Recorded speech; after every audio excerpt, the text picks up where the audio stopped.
Smallholder farming has been neglected over the past 23 years of South Africa's attempt to redistribute land taken away from black people during the apartheid era. Not one farm acquired for redistribution has been officially subdivided, despite there being no legal barriers to doing so. Instead, the country has overemphasized redistribution of large commercial farms as single operations. This severely limits the number of people who can benefit from land reform, not only in terms of ownership but also job creation and poverty reduction. A review is in order as the country contemplates improving its painfully slow land reform program. Some estimates suggest that 1 million new jobs can be created in agriculture, and a large proportion of those must be in labor-intensive enterprises in communal areas and land reform contexts. I've long argued that this ideal will be best served if small-scale, or smallholder black farmers become key beneficiaries of redistributive land reform in rural South Africa. But authorities must be alive to the fact that smaller-scale commercial farmers face different constraints and opportunities from those of large-scale, commercial farmers. It's critically important that planning and post-settlement support are appropriate to their needs and objectives. I asked Rowery Alcock of the MDU Kipshani Rural Development Program about the problems facing small-scale farmers in the areas it covers. MDU Kipshani is an organization based in the KwaZulu-Natal province that specializes in supporting small-scale farmers. It was formed in the 1970s. What kinds of production do small-scale farmers and land reform beneficiaries in the Msinga and Wenan districts engage in? Small-scale farmers in this part of the world focus on dryland crops, fresh produce and livestock, cattle, goats, and homestead poultry, mostly indigenous breeds. Rainfall is low and droughts are common. But smallholder irrigation schemes are a key source of cash income for many households. Grazing is communal.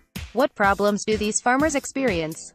Key problems are limited access to tractors and implements for cultivation, and cash for the purchase of fertilizers and chemicals. In Msinga, land reform beneficiaries tend to ask neighboring white farmers to help out with tractors and implements. What about access to markets for produce? Farmers on irrigation schemes sell produce to informal traders, many with their own trucks. Green maize, tomatoes and cabbage are their most lucrative crops, and are sold in surrounding towns. On one land reform farm I know, farmers have sold groundnuts at a good price to local traders and consumers. Targeting the right market niche is key. Could small-scale farmers negotiate contracts with supermarkets, as many commercial farmers do? This might work for some, perhaps for specialist crops such as garlic. For many crops, the degree of coordination required between many individuals operating on a small scale to produce high quality of crops, in the quantities required and on a regular basis, is very demanding. When it comes to livestock production, what problems do small-scale livestock owners in KwaZulu-Natal experience? Access to water is a key constraint. Walking long distances to water points reduces the productivity of animals since energy is expended that could be used for growth.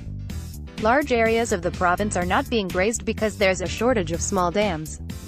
Creating more water points would improve efficiency, but government does not provide much assistance in maintaining these dams.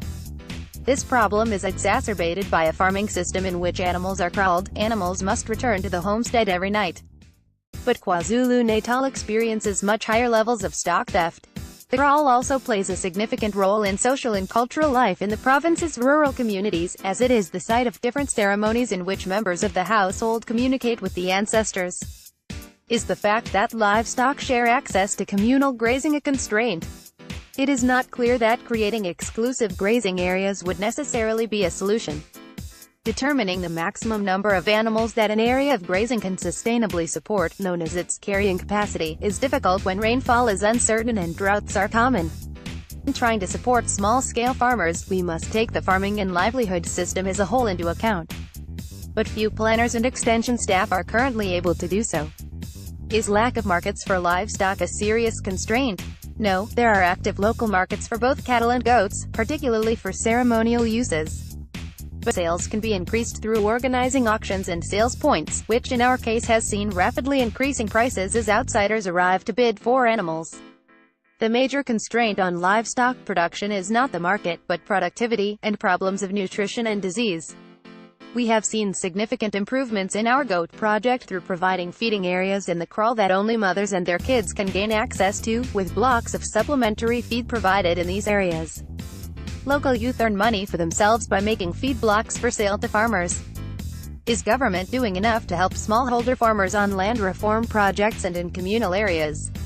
No, not nearly enough. The so-called mentorship of smallholders by commercial farmers has largely failed, perhaps because the farming systems each uses are so different. A few individuals or land reform projects are successful, perhaps because the people involved already had the right skills. But there are some hopeful signs. The Department of Agriculture in KwaZulu-Natal has now realized, for example, that goats are potentially a growth industry, and are looking for ways to redesign and expand their support programs. There may even be potential for exports to places like the Middle East. Ben Cousins, Professor, Poverty, Land and Agrarian Studies, University of the Western Cape. This article was originally published on The Conversation. Read the original